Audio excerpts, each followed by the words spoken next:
if you want to be successful, you have to be original. And in this video, I want to give you 3 things that you can do to be more original and kind of go over what I mean when I say that. You have to be original if you want to be successful. Something I've noticed a lot recently is that we're only seeing carbon copies of things that already exist. This happens across every medium, whether it's new Hollywood movies or new music or new books, new videos on the internet, Instagram videos, YouTube videos.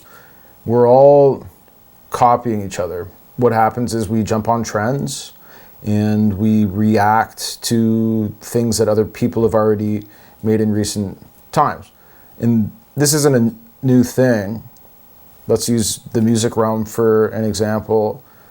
Years and years ago in the 60s, I think there was a famous video where Jimi Hendrix was covering a song by the Beatles, Sgt. Pepper's Lonely Hearts Club Band. So people have always done this, but I feel the difference is that back then the information exchange wasn't so rapid and it was a lot more authentic and real. It was more of a nod to a fellow creative person that you respect as opposed to straight up stealing each other's shit to try to profit off of it. What can you do to try to not do that? So you're a creative person, you're looking for ideas, you want inspiration, you want to create things that make you feel good and also positively impact the people who watch the thing. So the first thing that you can do is something that I've recently started doing, which is watching VHS tapes. So let's try to, okay, all right. So going POV style. Right now I got Star Wars playing in the background. I got these tapes up there. I have this collection here. And the beautiful thing is, those tapes cost no money. I got the TV for free, and I go to the thrift store, and he gives me like 20 tapes for $3. Let's put you back on here. So that's thing number 1. Look to classic films. New films aren't really art if they're made in Hollywood. New films are made, and I should probably not call them films because a film would be more like Wes Anderson or that other guy who made Inglourious Bastards. Another guy. Quentin Tarantino. Those people are filmmakers. They make films. Hollywood has become a profit-making machine that is more interested in numbers and politics. And to make a new movie, now what will happen is the ends to movies will be made, and this is specifically a story from Marvel. They'll create the ends to movies and they'll show them to like a focus group, and whichever ones perform the best, they'll make a movie around that. It's not about the art, it's about wondering if the audience, the market, the public will like the movie and pay for the movie, basically. And so you can see how this can become quite a trap for yourself, being a creative person, wanting to create things to share with people online, and getting inspired by stuff like that, by, say, modern movies that were created with the very intention of making you like it, instead of how it used to be done, even in the 90s, 80s, 90s. All these VHS tapes are from the 90s, and every single one of them is a work of art. They're all amazing videos that are story first, and I found that with myself, I'm not sitting here and, you know, just watching the movie, but I'm at my desk here, I sit at my computer, I'm editing videos or photos or writing or just doing anything that has to do with office work, and I just always have a VHS tape playing beside me, and maybe I'm exporting something and it takes 3 to 5 minutes instead of going on YouTube or social media and scrolling that way to, you know, wait for this thing to export. I'll just swivel around and just watch whatever's on for a bit. And it really just gives a good ambience, a good vibe to the room, to my day.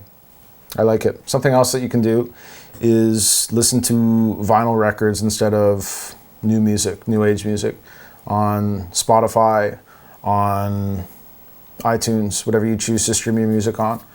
When things become easy like that, you lose your free will and you lose your creativity. There's something to be said for the type of music that used to be created. When a Beatles song comes on, it's timeless, and it was amazing then, and it's amazing today. It's work that will be remembered for the rest of time. And it's hard to pin down what that is. You know, what is that? Because now there's a lot of music that's made, and it's extremely forgettable. It just kind of fills the space, and when you hear it, you listen, and maybe, you know, it makes you move a little bit, and you think, yeah, this is pretty good, but it's not memorable. Whereas, you know, you have something like Dreams by Fleetwood Mac, where there was that guy a few years ago who was rollerblading and drinking some, I think it was cranberry juice, like Ocean Mist or whatever that company's called. He was drinking cran juice and rollerblading, and Dreams was playing. And, you know, there's all these Gen Z kids getting excited about the song. You know, what is this song? Like, who made this song? Like, that was Fleetwood Mac. It was a long time ago. Yes, it's a really good song. So I'll take you for a walk again here. Let's do some POV action. Over here I have my vinyl collection. It's not massive. Beethoven, Jim Morrison, Jeff Buckley, Ray Charles, Jimi Hendrix, and you know, you pick any one of these records up. There's Fleetwood Mac. Pick any of these records up, and you get to meditatively spend time with it. It's physical. You put it on, and you can spend time with that music. You can use that music to inspire you to create original things that you wouldn't generally create, and because, you know, you're stuck in this headspace of, I want to sound like that, I want to be like that, and it's modern and it's new, and you know, if you get stuck in that headspace, you're simply not going to be original. You're going to be leaning on technology and hollow creativity. So listening to analog form factors when it comes to music is another really good thing you can do to help you be more original and more authentic in your creation, in your creativity, and the things that you're making and sharing with people. So instead of just opening Spotify and throwing on a playlist, go to a thrift shop, find a record player. That record player is hooked up to a Bluetooth speaker. I found some weird way of connecting it to a modern speaker.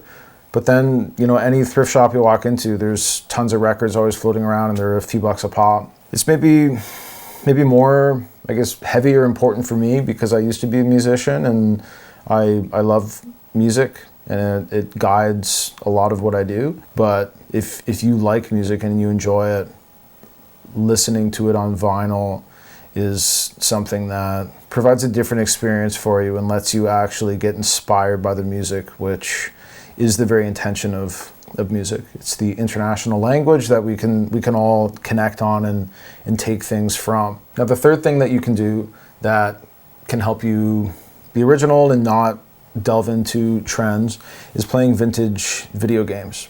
If you don't like video games, then just play games, like board games or sports. But for the purpose of this argument, let's consider video games. I grew up playing video games, and some of the first video games I played were on Super Nintendo. I played all the Mario games, Donkey Kong, Mario Kart Racing, Diddy Kong Racing. Wild Guns was this weird Western shooter game. And you know, you look back on these games now, and the graphics are obviously bad, and it's very limited in terms of what you can do. Usually you're just playing across a screen. And that's the purpose of the game. You know, from then, looking at the history of video games and how they evolved, we'll just look at any console. You had, you know, Nintendo, and then Super Nintendo was the next level. Then we had Nintendo 64, and around that same time you got things like PlayStation coming out, and then Xbox, PlayStation 2. And as this technology kept evolving, the graphics started getting better, the gameplay became more enhanced. It then started to become more and more and more lifelike, and it became more and more like a virtual reality, which we are now really seeing with, you know, virtual reality headsets.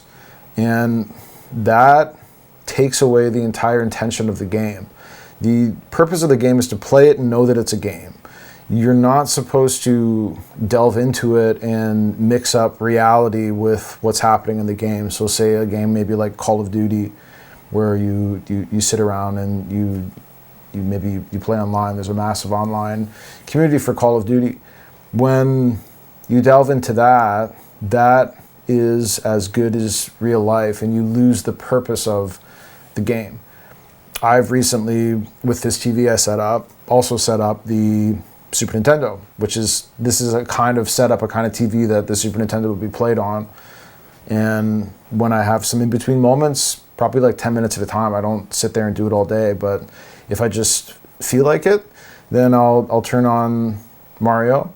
I've been working through the first Mario game because I never beat it when I was a kid. I always just kind of played it and didn't beat it. But playing it as an adult and using it as a tool to remind me that that's just a game, and everything else that I'm doing is just a game. Making these YouTube videos is just a game. Working on my business, Hashcraft Media, is just a game. Anything you do in life is a game, and if you're able to make it feel like a game and play something like a vintage video game where literally the entire purpose of it is just get through the level without dying and then get to the next level without dying. And if you do die at some point, remember what killed you at that point and then go back to the start and try to get past that point again. It rewires your brain into seeing challenges and obstacles as something that is fun, because that's what life should be. It should be fun. There's a lot of doom and gloom in the world right now, and I think we can have a hard time being tempted into absorbing all of the hard and difficult things in the world that are happening all around us, instead of doing things that, you know, maybe older people in our family, past generations would do for enjoyment, for fun, to inspire them or give them energy or to just be or to experience a thing. I know that everybody's different, and I know that my struggles are not your struggles and your struggles aren't my struggles, but something I certainly have struggled with, especially being somebody who does create photos and videos and content for not only myself, but for my clients with Hashcraft Media. I sometimes spend more time on, say, apps or music streaming services or anything that's just easier to grab. I spend more time on those things than I would like to. Sometimes I drift in and out of it. And lately I've really been prioritizing spending more time just in the analog world to gain my inspiration, because you don't want to be a trend follower. You don't want to look for trends to hop on and then make your own stupid little version of that trend. At least ideally in my mind, I don't see why you would do that, because then you're never satisfied and you're always looking for that next fix, and you're just leeching off of the success of others. In my mind, why would you not commit to yourself for the rest of your life to do something and spend every waking minute of the day trying to be authentic and original to yourself and creating things that you are excited about creating? And maybe at some point in time, you could be the trendsetter. We're at a period in time where everything is easy and you can have whatever you want at the click of a button or like a tap of your finger on your phone. We see that with Amazon. We see that with all the streaming services. We see that with food. We see that with a commercial I saw the other day where I think it's Skip the Dishes or one of those other companies that delivers food is now offering to deliver your back to school supplies. It's easy and fast. And by slowing down and absorbing things that were created in the 20th century, you're going to put yourself in a position where you can be insanely original and actually earn the success that you start to achieve. And it then becomes evergreen. You're not trying to fit a mold that has been built for somebody else and you're just trying to squeeze yourself into it, the whole square peg into a round hole scenario. So consider the stuff that you're putting in your mind. Think about the information that you're absorbing and try these three different types of information that you can absorb instead of doing the easy thing. Go to a thrift store and buy some VHS tapes. Go to a thrift store and get an old record player or even buy a newer one and just start thrifting some records and spend time with that music and let it get absorbed into your consciousness to inspire you to create things that are on that caliber of creativity when they had nothing to lean on except for their literal raw human talent. And try to get your hands on some vintage video games, even something like a small Game Boy, and like play Pokemon Gold or something. That's all for now. I rambled a bit there. I hope you like this one. Thank you for watching and see you later.